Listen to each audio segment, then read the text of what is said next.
Fixing default skin glitches in Fortnite is very easy to do. Today I'm gonna show you how to do it. Close Fortnite completely and relaunch the game. Sometimes restarting the game can resolve temporary glitches. Go to the locker section in Fortnite and select the desired skin again.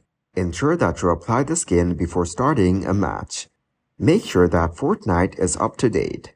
Check for any available updates and install them if necessary. Updates often include bug fixes that could address the default skin glitch. If you're playing Fortnite on PC via the Epic Games launcher, you can verify the game files to ensure that there are no corrupted files causing the issue. To do this, open the Epic Games launcher. Go to your library, click on the three dots next to Fortnite, and select Verify.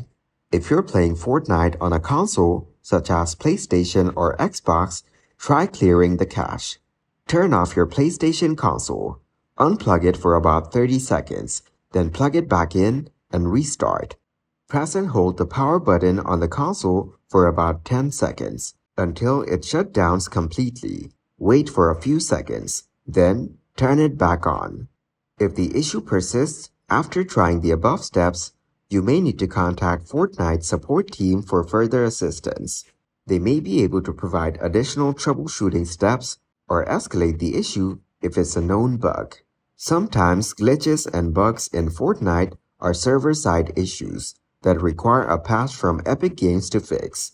Keep an eye on Fortnite's official channels for announcements about patches and updates that address known issues.